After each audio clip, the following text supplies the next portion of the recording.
Naka-abroad kayo. Overseas kayo, no?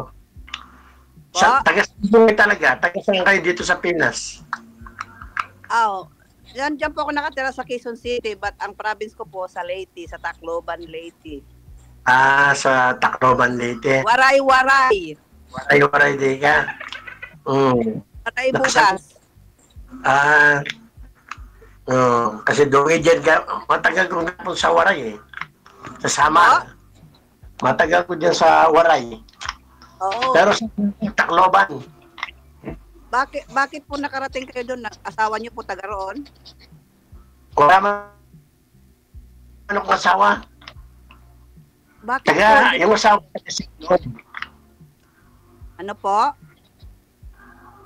Wala po akong asawa. Iwalay na. Ilan po anak niyo? Wala. Uy, bakit po? Yun nga eh.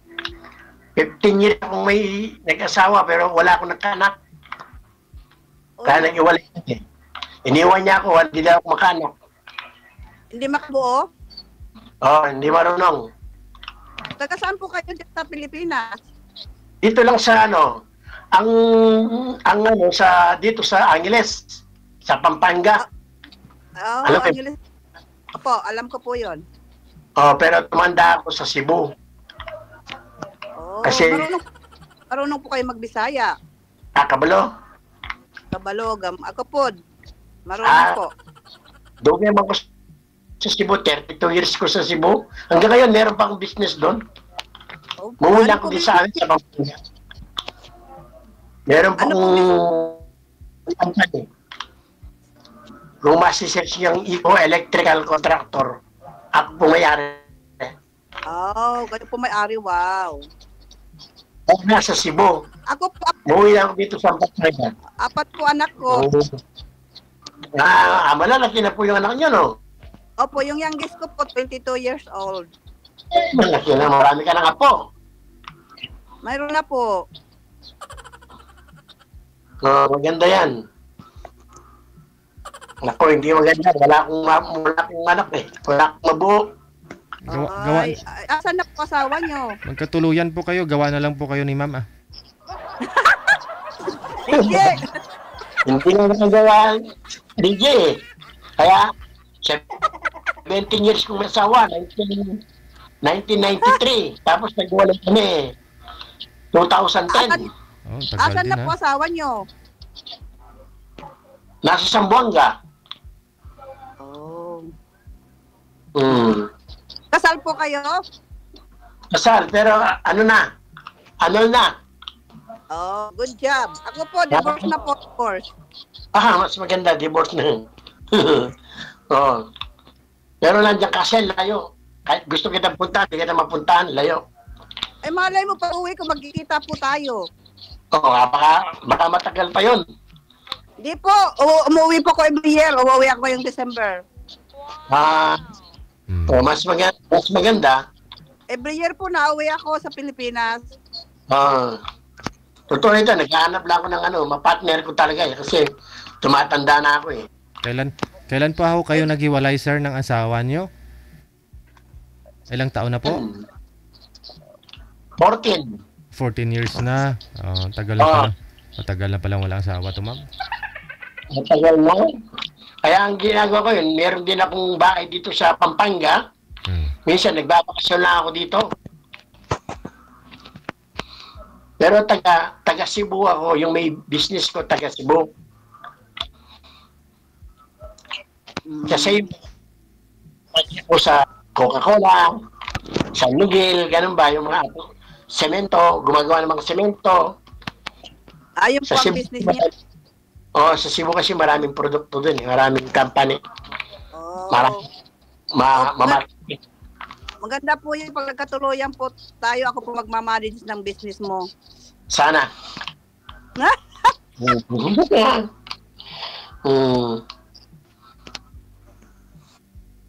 Matagal na po, matagal na. Matagal na yung business kayo si Sir Timan sa Cebu.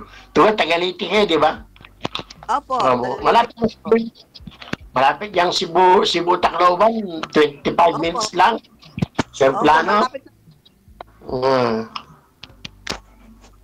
Malapit lang po. Minsan may project din ako doon sa ano sa Gaisano. May Gaisano sa Samar. Oo, guys, ano po, opo. Minsan nagkakaroon ng project doon. Oh. Kasi yung sa bali-bali ng Bisaya, marunong ako. Oo, marunong po. Marunong po din po ako mag-Cebu. Kaya pero sabi ni Mr. DJ, kaya ang Tagalog. Kaya nga po eh. Kaya di ako makapag-Bisaya, baka magalit si Sir DJ. Mamaya na pag off cam na para magsinabot mo Ang original nga, Pampanga. Kapampangan talaga. Para nakakaintindi ang lahat. Pero taga-Rio ko talaga, Pampangan. Kasi 1990, dyan ako na destino, nagtrabaho ako sa San Miguel. Noong una. Kapampangan po kayo, kaluguran dako. Saan? Kaluguran daka. Kaluguran dako. Kasi po, may mga kasama po ako. May mga friend po dito Kapampangan. Meron ka rin friend. Opo.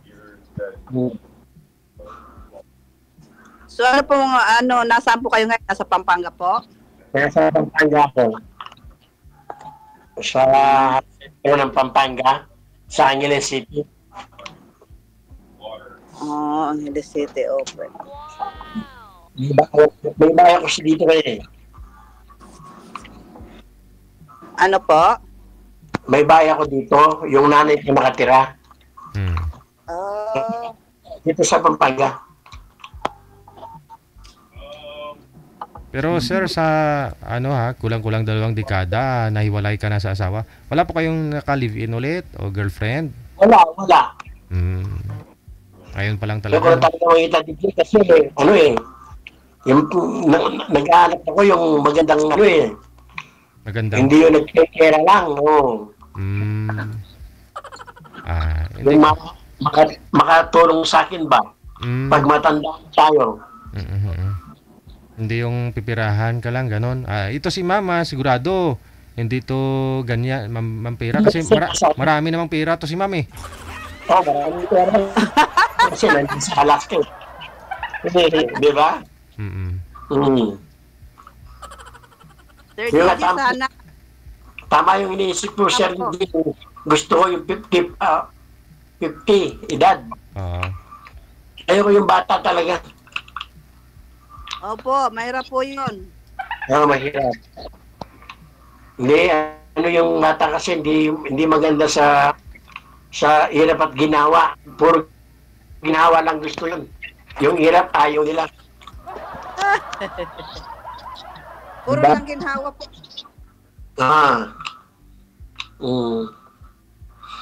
Malapit yung bahay namin dito sa harapan lang ko ng Angeles University. Yung bahay na sa Angeles University Foundation. Sa may Olengel. Malapit din ka sa Olengel. Sino po kasama nyo sa bahay? Nanay niya. Yung nanay kong kasama ko sa bahay ko. Nanay. Okay. Saka yung kapatid kong isa. Yung may anak na iwala rin asawa.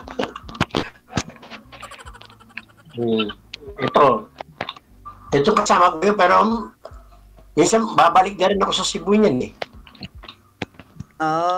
Sino nagmamanage po ng sir, ng electrical supply po ninyo doon? Yung kapatid ko. Okay. Pinapractice ko siya. Bago pa lang siya doon, siguro mga 3 years pa, 4 years. Kaso yun lakwe na yun, lakwe, dili lang, lalaki, lakwe. Lakwe, okay.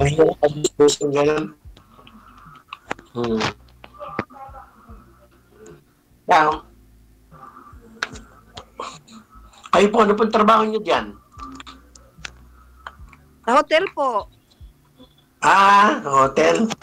Maganda, malinis. Siyempre ma'am, sa estado po ninyo na yan, tapos sa ganda po ninyo yan, hindi maiwasang marami kang manliligaw. O diyan po ma'am, wala po kayong natipuhan diyan sa mga naniligaw sa inyo? Sa yung mga nagtatrabaho dyan? Wala po, Sir JJ. Gusto ko po Pinoy. Pinoy talaga. Bakit po? Mm. Bakit po ma'am? Naranasan mo na po ba yung ano, yung ibang lahi at masabi mong ano, mas okay? Maganda po yung Pinoy kasi maalaga. Sila po diyan, sila yung inaalagaan. Hindi naman sila papalaga. Gusto nila. Basta po, maganda. Iba pa rin ang Pinoy.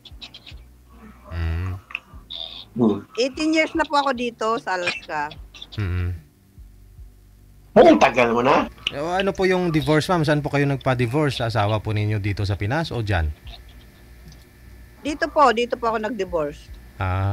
Yung asawa nyo dito sa Pinas? Dito po sa Alaska. I mean yung Nandiyan. Pinoy. Yan, kasi dyan, divorce eh. Pinoy po yung asawa niyo, ma'am? Hindi po. Okay. Kaya pala gusto mo ang Pinoy kasi naranasan mo na yung ibang lahi. Anong lahi yon, ma'am? American po. American. Aray. Yung ano nyo, American din. Sakit, ma'am, no?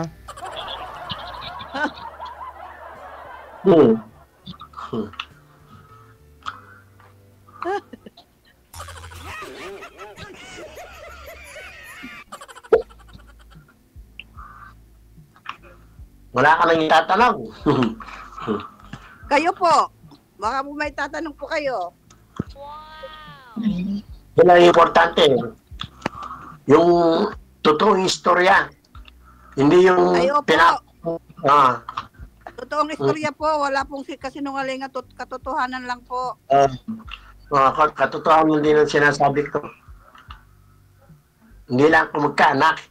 Mahirap magsinungaling kasi nasa live po tayo. Bakit talagang hindi ka naman talaga nakapagpaanak, sir? Hindi ka naman talaga nanganganak, sir? Kahit ano siya. Oo, yung asawa niyo pang mga anak, hindi po kayo. Kahit, hindi po, ewan ko kasi naghiwalay kami, wala eh. Hindi po kayo napacheck kung sino pong may problema, sir? Siya, nag-asawa na, may anak na. Hindi, ikaw po may problema. Kaya nga eh. Kaya sinasabi ko talaga. Nag-asawa na po pala siya. Okay. Saka yung ganito, hindi na pwede magkaanak kahit gusto pong anak kasi matanda na tapos yung anak mo bata pa. Okay lang po yan, sir. May apo ka na, may anak ka pa. Ay, paano sir? Pag nagkatuluyan tayo, hindi na tayo magkakanak. Expired na po ako. Pares ka. Sigurado, expired ka na kasi important na. Diba? Hindi na po tayo magkakanak. Expired na po ako. Kailangan i-renew eh. Bilhin nyo sa'yo siguro? Wala naman. I-renew pa para... Hindi na maririnig nyo siguro? Sir DJ, pwede ba i-renew, Sir DJ? Pwede pa naman yan, ma'am. Siguro, ano lang naman yan, Kain ka lang palagi ng ng ampalaya para kumatas daw. Ano po? Hilaw po. Luto. Hilaw. Oo, para bumalik daw yung yung sabaw ba yun? Sabaw? Kaya higop na lang lagi ng sabawan, DJ? Nakakatuwa naman dito. Ayaw na Mr. DJ. Yun nga lang po si Sir Aminado, na shop daw po yung yung may diferensya. Kasi 18 years silang magkasama ng asawa niya, hindi sila nagkaanak. And then, nung nag-asawa ng iba yung asawa niya, nabuntis naman. Oo. Kaya pala nasabi ni Sir na hindi na daw siya pwedeng manganak. Alam nila, tapos magkasundo kayo, iwanan kayo. Ganun naman yan sa akin eh.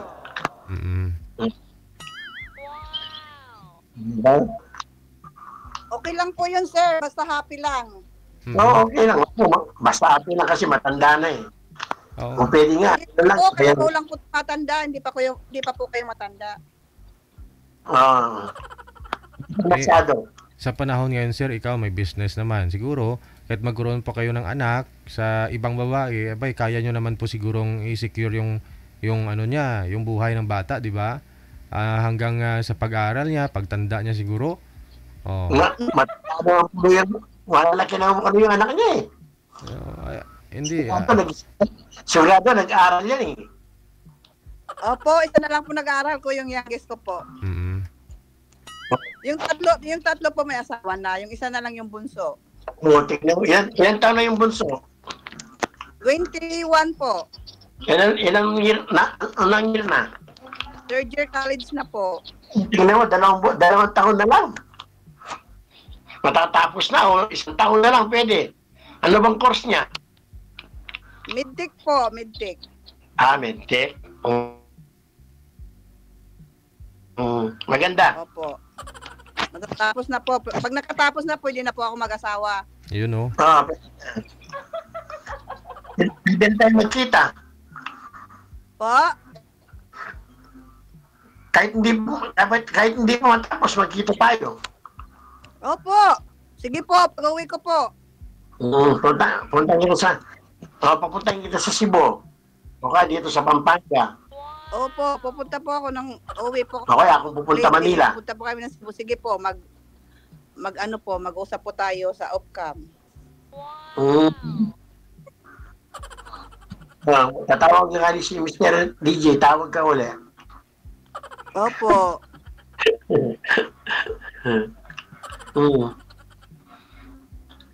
Baka magalit yung nanay niyo po pag nag-asawa kayo. Ay, pero matanda na yung nanay ko. Ay, palagi ko sa nanay ko. Ha? Ilan taon na po nanay niyo? 82.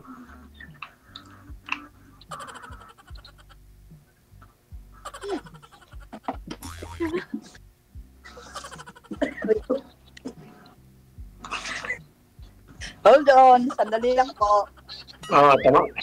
Tumawa kaya. Hindi uminom si ma'am tapos naihi yung sigurado.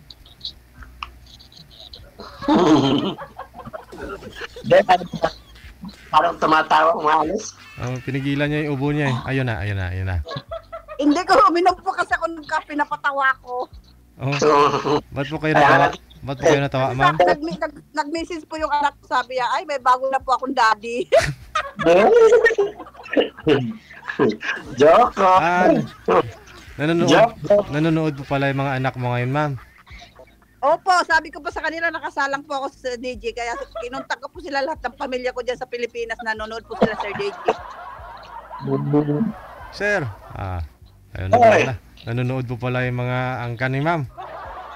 Opo. Lite sa dyan sa Manila, sa Quezon City, dyan po sila, nanonood po sila lahat. Nandito lang yung anak mo, nasa Pinas lang. Opo, yung isa lang po nandito yung lalaki ko. Yung nag-aaral? Hindi, yung nag-aaral, nandiyan po sa Pilipinas. Diyan po siya nag-aaral.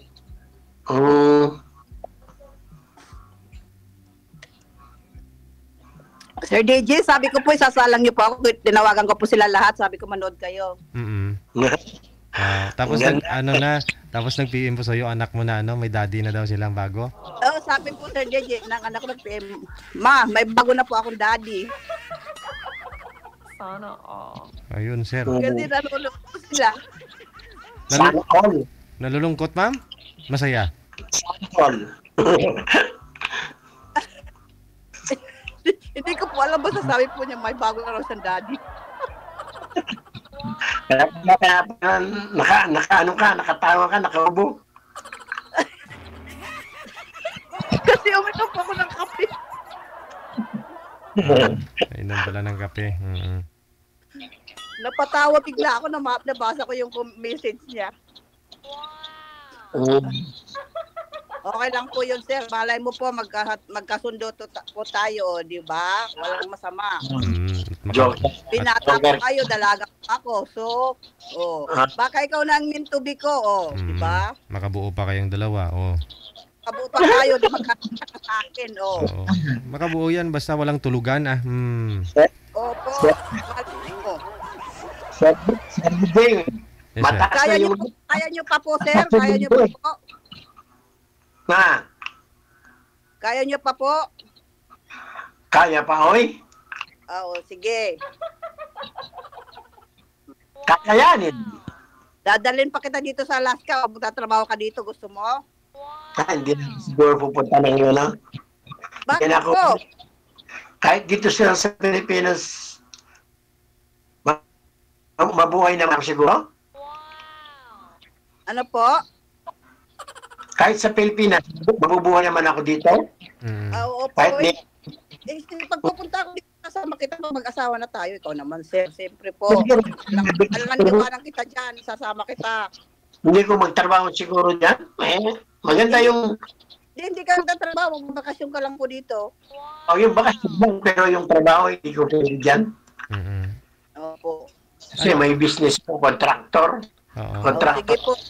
Kayo po yung nagkokontrata, sir, kunyari sa isang building, kayo po yung sa electrical. Kayo po mismo nagkokontrata nun. Sa akin pong company, nagko-contractor po sa mga planta. Sa bali, ano po kayo? Electrical engineering po yung course nyo? Electrical engineering? Electrical Engineer engineer. po kayo? Electrical. Oh, wow. Tapos- Okay. Hindi na ko na po pala pwede pumunta dito pag nag-asawa tayo. Mabubuhay niyo na po ako, no? Kasi Mabubuhay. may ano po yan, may construction supply, electrical. Meron akong sariling ano. Sige Dito pa po. dito sa Pampanga, meron akong pinaparental mga boarding house sa mga estudyante. Wow. Kaya hindi na ako pwede, kahit hindi na ako mag-abroad siguro. Kasi Maganda yun kasi malamig dito sa Alaska. Tamang-tama po yun eh. Oo. Uwi na lang po ako dyan. Oo. Hindi dadalhin mo na lang si Sir dyan sa Alaska, ma'am, kung gagawa na lang kayo. Pero pag mabuntis ka na, dito ko na sa Pinas Opo, Oo. Sir David. Opo. Kasi pag doon sa Alaska, sir, malamig, makarami kayo nun. Sigurado, buo talaga yan, sir. Maraming malamig na, Sir DJ dito, maraming malamig na. No? Oo. Maraming malamig din na yan. Okay. Oo. Yung bahay ni sir kasi, ma'am, aircon yan. Hanggang sa CR, aircon yan. Lahat. Kaya malamig na rin. Buksan lang yung mga pinto. Malamig din yung mga siyar.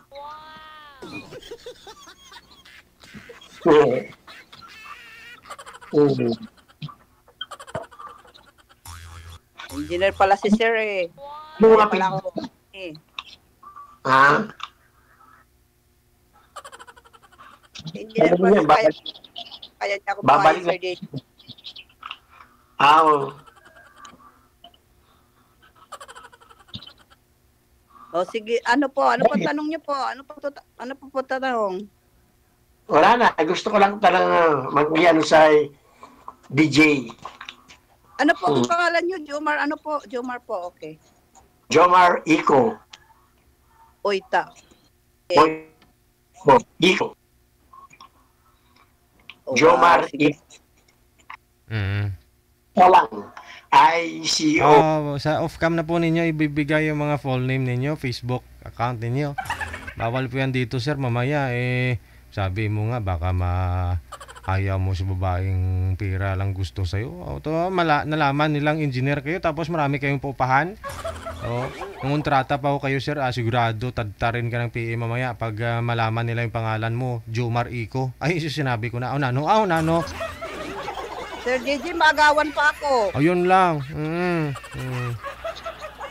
Imbis na mapapa sa akin, mapunta pa sa iba si Sir. Tama, kasi binanggit na yung pangalan niya, Jomar Iko. Dapat hindi mo pwedeng banggitin yung pangalan mo.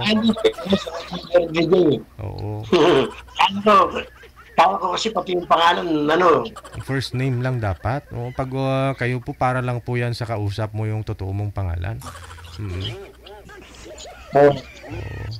Mamaya, marami na Mamaya mahurot yung laman ng GCash mo dyan. May scammer na palang... Ayoko sinungaling. Sige ma'am, may mensahe po kayo. May gusto kayong batiin dito. Mga anak mo na nanonood po ngayon, no? Ay, hi sa mga anak ko dyan sa Oo. Pilipinas. Alam ko nanonood po kayo lahat ng pamilya ko dyan. Thank you po, Sir DJ, sa mo sa akin. Yes, ma'am. Si Sir naman, Sir, ano pong masabi mo sa mga anak ni Ma'am na nanonood po ngayon? Okay naman kasi malalaki naman Oo. Ayun po, malalaki na po. Isa na lang nag-aaral ah. Opo. Kung gusto niyo po ako, 2 years na lang makatapos ng anak ko. Yun. Di wala tayong dalawa. Ako na lang bubuhayin mo. Oo, sakto. Magsistenta na ako noon. Magpipension na ako. Sige, no, connected naman na po kayo sa isa't isa. Maraming salamat sa time at saka good luck, ma'am. Thank you ha. Sir, ma'am. Okay, Okay. Bye-bye. Next.